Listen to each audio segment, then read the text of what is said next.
Welcome back to the online sessions on signals and systems. In the previous session, we discussed about some of the Fourier transforms of some special functions. And the most important one is going to be the delta function, the Fourier transform delta function. We got it as equal to 1.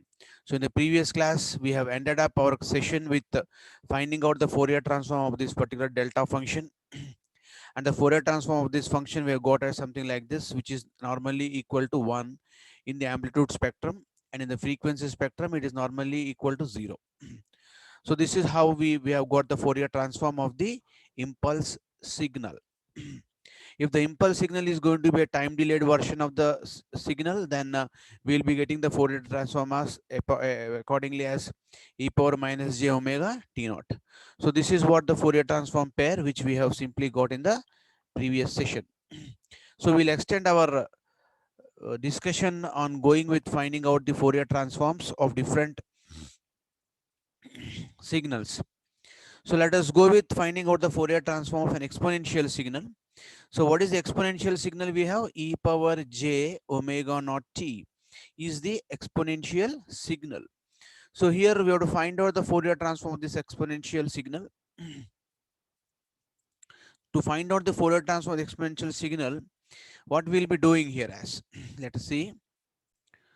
Well, while solving this particular Fourier transform for e power j omega naught t, we implement with a simple method.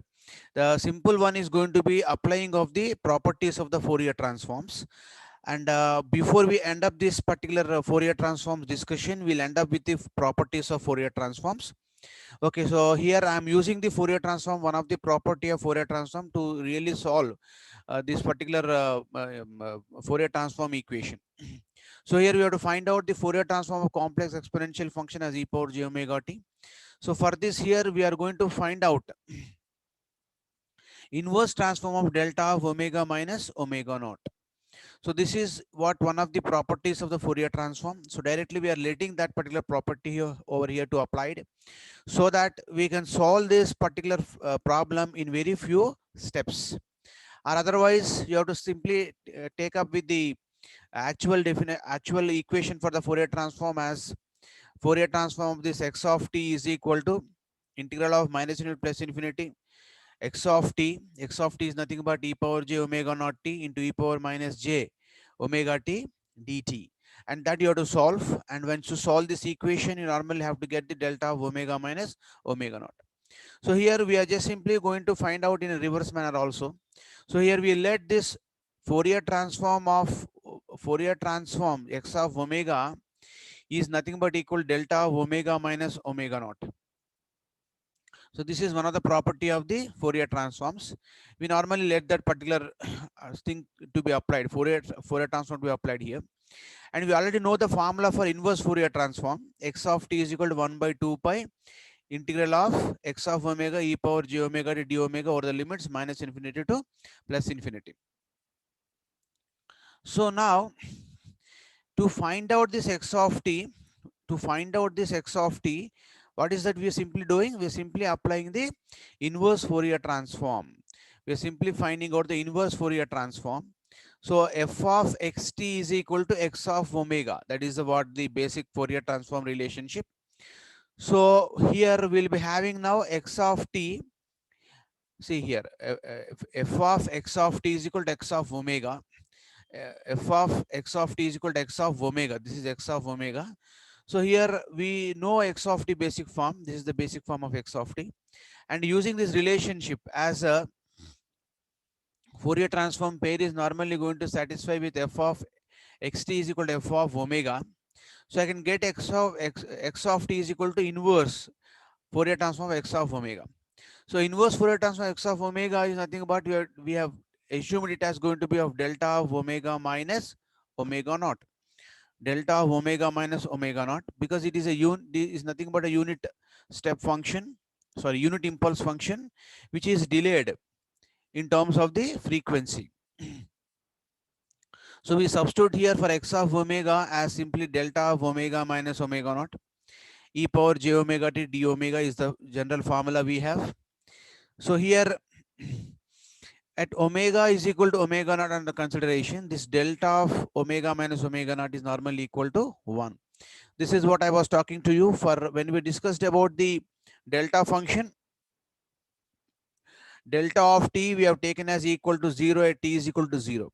So the t is equal to 0 is our intended time axis. So here I am taking the frequency axis omega naught.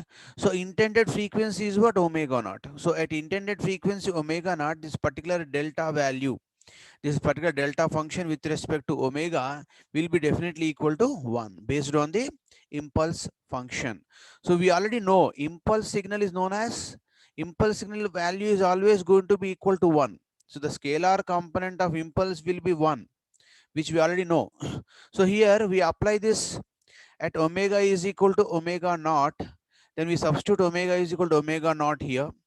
So under that condition, this delta of omega minus omega naught value is going to be what? Because it is a delta function at a intended axis, reference axis. So reference axis is omega naught, so that value will be definitely equal to 1. Well, therefore I can write this as 1 by 2 pi into this delta function is nothing but equal to 1 because it is the impulse function, value is always equal to 1 into e power j omega naught t I can write. Okay, so that means what, here we have simply simplified this delta of integral of delta of omega minus omega naught into e power j omega t d omega into this form. That means under the applied limits, this value would be equal to 1 and we simply make the substitutions for omega is equal to omega naught here. So by that we normally going to solve this particular inverse Fourier transform. We solve this inverse Fourier transform, f inverse of x of omega. So here I can write this as 1 by 2 pi e power j omega naught t. So finally I can write this as inverse Fourier transform of delta of omega minus omega naught is equal to what equation we have got? E power j omega naught t by 2 pi. Okay. So by 2 pi. So what is that we actually want? We actually want the inverse Fourier transform of delta of omega minus omega naught. So in order to get this delta of omega minus omega naught, what should I do? I have to simply multiply this equation with 2 pi. When I multiply with 2 pi, this 2 pi will get cancelled. Finally, I'll be having inverse Fourier transform of this delta of omega minus omega naught, which is equal to e power j omega naught t. That means the Fourier transform of e power j omega naught t is nothing but equal to delta of omega minus omega naught. So this is what the equation which we can really think of. So therefore, what is the basic equation we have? Fourier transform of x of t, Fourier transform x of t is equal to, we can have to write now, is equal to Fourier transform of, what is x of t? I have written as f of x of t is nothing but equal inverse Fourier transform of this function. Okay, 2 pi delta of omega minus omega naught we have, just now we have got. So that particular function here, right, delta is missing here. So please include delta here. So delta of omega minus omega naught. So here inverse and this is normally going to get cancelled at something like x into 1 by x. So xx will get cancelled, left over with only 1. So therefore it is something like Fourier transform of e power j omega naught t form. So therefore Fourier transform of e power j omega naught t is equal to 2 pi delta of omega minus omega naught is the basic equation which we have. Hence we will come to a conclusion that the e power j omega naught t is going to form a Fourier transform pair with 2 pi delta of omega minus omega naught. So this is what one of the property of the Fourier transform. If there is a shift, in the time domain, well, now let us see if there is a shift in the frequency domain. A shift in the frequency domain is reflected as e power j e power j omega naught t. If the shift is going to be a, if the shift is going to be a right shift, it's going to be plus j omega naught t. If the shift is going to be left shift, it's going to be minus j omega naught t. That is what one of the property of the Fourier transforms. Okay, so let us go on looking into another problem now. Find out the Fourier transform of a constant amplitude 1. So we have to find out the Fourier transform of 1. So here to find out Fourier transform of 1, there's x of t. Now I can take this function. That means we are finding out the Fourier transform of 1 means what? The function x of t is taken as equal to 1. And it is not absolutely integrable value. And we cannot find its Fourier transform directly. And hence what we do is we apply the reverse Fourier transform, that is inverse Fourier transform of delta of omega. Okay. So now if you take delta of omega, that means the impulse function with respect to frequency omega component. It is, what is the function value? The value is going to be 1 for omega is equal to 0 ideally, and the value is going to be 0 for all omega not equal to 0. So therefore I can just take this as x of omega is nothing but equal to delta of omega. So in the previous class we have discussed about Fourier transform impulse function is equal to 1. We have seen this now here. See, the Fourier transform of the impulse signal is equal to 1. So this is what already we know. So therefore, just using that particular relationship, what we are doing now, we are considering that here we have to find out the Fourier transform of 1. So therefore, we start with the impulse function because 1 and impulse signal are related to each other. Inverse Fourier transform of 1 is normally equal to delta of omega. We already know that. So therefore, we consider this function through the inverse Fourier transform of delta of omega, because Fourier transform of delta of omega is equal to 1. We already discussed with respect to time period. So now let us apply the similar kind of solution here, and we normally consider this x of omega is equal to delta of omega. So therefore, x of t is equal to inverse Fourier transform of x of omega. I can write. This is the general form of the Fourier transform. If I take this f inverse to the left hand side, what I'll get now? F of x of t is equal to x of omega. That means x of omega is nothing but equal to Fourier transform of x of t. So inverse Fourier transform means what? Just simply we take the f inverse side, other side. It becomes simply f inverse. Okay. So therefore I can write x of t is equal to f inverse x of omega.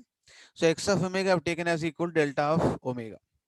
So what is the formula we have now? 1 by 2 pi x of t is equal to 1 by 2 pi integral of x of omega e power j omega to d omega over the limits minus infinity to plus infinity. So we just simply substitute that in that particular formula. X of omega is replaced with delta of omega.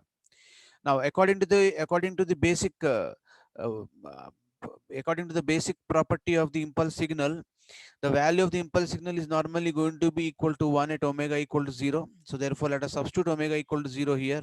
E power 0, we have this is normally equal to 1. So therefore substitute 1 here. What is e power 0? E power 0 is also equal to 1.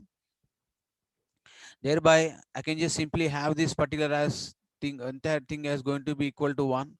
So it's something like 1 into 1 I have. So therefore it is something like 1 by 2 pi I'll be getting. So inverse Fourier transform of delta of omega is equal to what I got? 1 by 2 pi. So finally, what is that I have to get now? I have to get 1.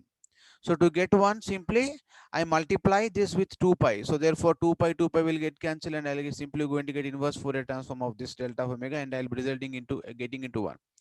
So let us start working with the same kind of a principle as we have used in the previous example.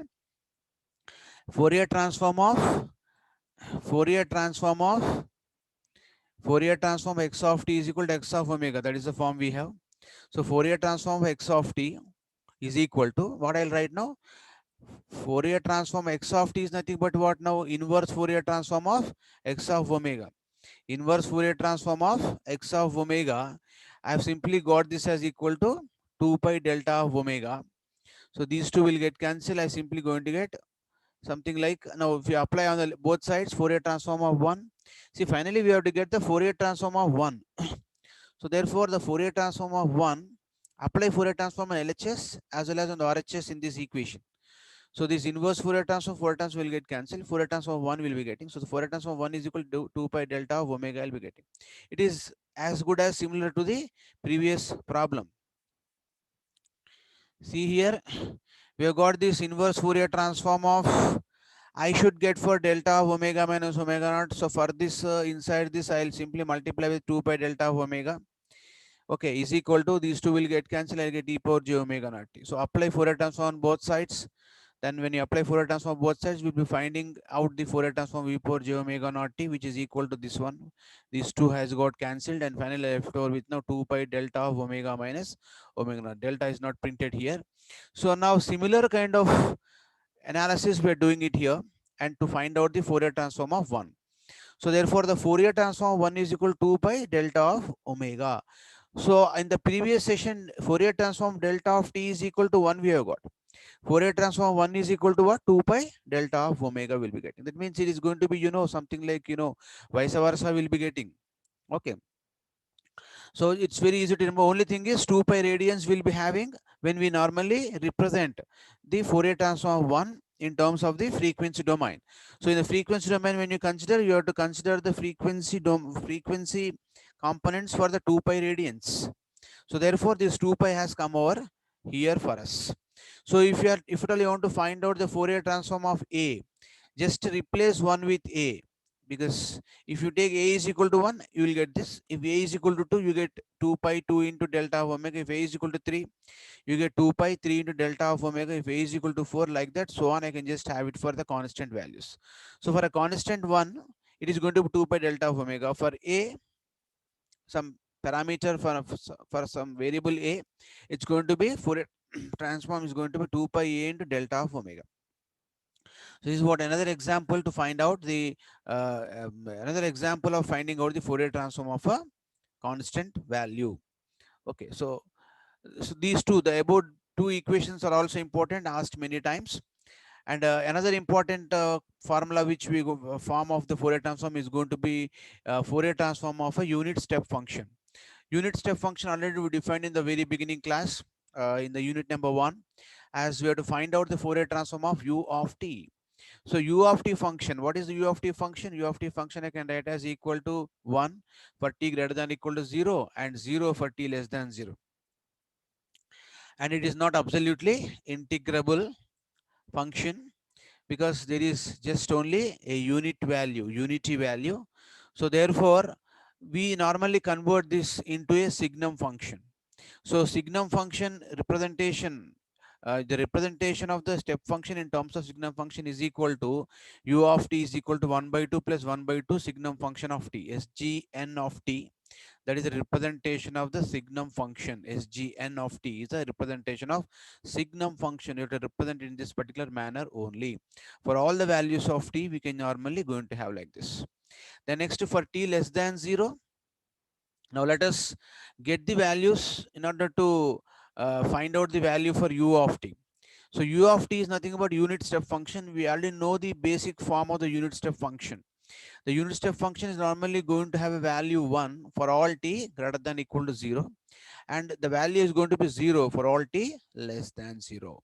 So therefore, let us apply that particular condition. Now for t less than 0, now what about signum function? Signum function is normally going to give a value of -1 for t less than 0, and a value of signum function is equal to 1 for t greater than 0. So this is greater than 0. So let us apply these conditions now here. So for t less than 0, signum function is equal to -1. So replace the signum function with -1. So -1 into 1 by 2 is -1 by 2. These two will get cancelled. I'll be getting 0. For t less than 0, unit step function value should be 0. I'll be getting 0. That means after we normally substitute the values in the unit step function, you should be in a position to draw the unit step function. Then only it is a correct representation in terms of the signum function. Similarly, for t greater than 0, the signum function value is equal to 1. So if we consider for unit step function u of t for t greater than 0, I can replace this signum function of t is equal to 1. So therefore 1 by 2 plus 1 by 2 is equal to 1. That means for t greater than 0, I'll be getting the value as 1. For t less than 0, I'm getting the value of 0. So this is what the basic property of the unit step signal. So we are simply reaching to the property of the unit step signal. So our approximation of considering the unit step function in terms of signum function is correct. So therefore, what we do is we simply represent unit step function in terms of signum function, and we find out the Fourier transform of the unit step function. Let us find out now. So here x of t is nothing but u of t. What is given in the problem statement? Fourier transform unit step function u of t you have to find out. So x of t is the time dependent function. The given function is u of t. So this I can write as equal to 1 by 2 of 1 plus signum of t, signum function of t. Then I can write finding out the Fourier transform. If you find out Fourier transform of x of t is equal to x of omega, So Fourier transform u of t is equal to x of omega is equal to 1 by 2 is a constant one. I'll take it outside. So let us apply Fourier transform to this inside bracket statement. Fourier transform 1 plus Fourier transform signum function of t. Fourier transform signum function. So obviously signum function of t, we did not mention it separately. Just we have to say signum function. Fourier transform of signum function. So well, so in already just now we discussed Fourier transform 1 is equal to what now? 2 pi delta of omega, because 1 and delta 1 and delta of t is normally going to form a Fourier transform delta of t, and 1 is going to form a Fourier transform pair. Similarly, the Fourier transform of 1 and 2 pi delta omega is going to form a Fourier transform pair. Now I'll be writing that same thing here. 1 Fourier transform 1 is equal to 2 pi delta of omega. Fourier transform signum function is equal to 2 pi j omega. We'll solve it just now. But in this problem, we need not solve this Fourier transform signum function. It is better you remember the formula for the Fourier transform signum function, because once this question has been asked for 3 marks in the ECE branch paper. So that is why if they're go on going to solve this Fourier transform signum function also, then it is going to take a lot of time for them. Time is getting wasted to solve this problem. So therefore it has been cut short by directly considering the Fourier transform of the signum function.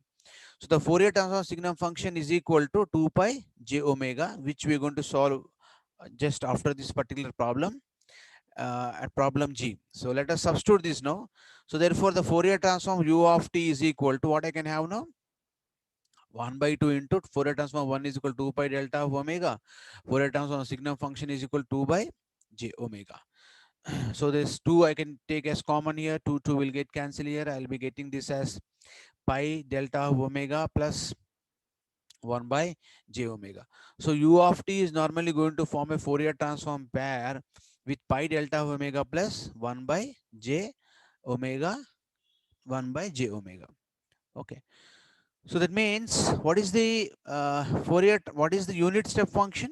We know this is the unit step function. What is signum function? Value is going to be equal to like this, plus 1 by 2 minus 1 by 2. If the function value is going to be 1 by 2 signum of t. Now when you find out this Fourier transform, you will be getting this kind of a result. Okay, this kind of a result.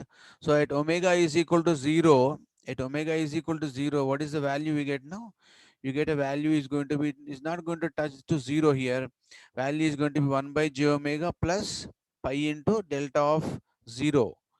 So that means here you will be getting some value here. It's not going to be 0 at omega is equal to 0. Therefore, the signal is going, the Fourier transform representation is going to have a asymptotic relationship along the y-axis. That's what we are showing it here. Asymptotic behavior. Asymptotic curve means what? A curve which will not touch 0, but it will be going parallel to 0 line. That is what called asymptotic curve. So we'll be getting a asymptotic curve here. So this is what the Fourier transform representation of the function u of t. And another function we're going to have is single-sided real exponential function.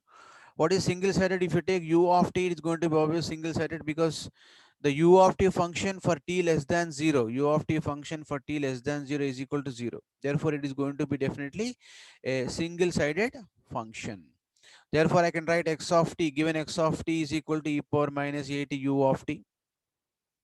Fourier transform x of omega is equal to, what is the formula I have? Integral of x of t e power j minus j omega dt over the limits minus infinity to plus infinity. And next, let us substitute x of t as u of t. This is what the function given as something like u of t into e power u of t.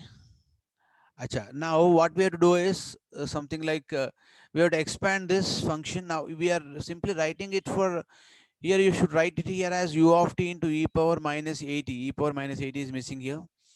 So since u of t is equal to 1 over the limits for t greater than equal to 0, limits of above integral will be from 0 to infinity. That means, now what is the function for t less than 0? It is 0. Therefore, minus infinity to 0, the value of this particular function is 0, because u of t is equal to 0. 0 into something is 0. So therefore, I don't consider that limit. from minus infinity to 0. I'll consider next limit 0 to infinity into, we will write the entire function now, e power minus at.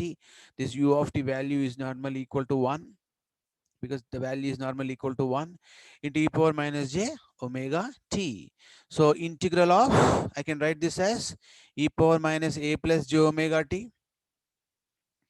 Now integration of e power minus nt form. So it is, if it is going to be e power minus nt, what I will get now, e power minus nt by minus n over the limits 0 to infinity. In that form, I can write this as, in the exponential part, I have a plus j omega. So a plus j omega will be coming in the exponent part, and in the denominator part as a constant value.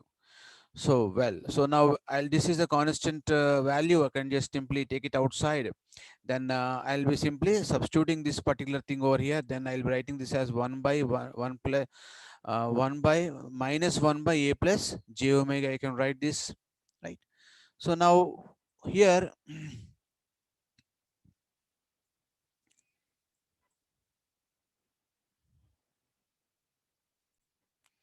while solving this equation, we'll be getting this x of omega is equal to 1 by a plus j omega, because e power minus infinity is equal to 0, and e power 0 in place of t, substitute 0.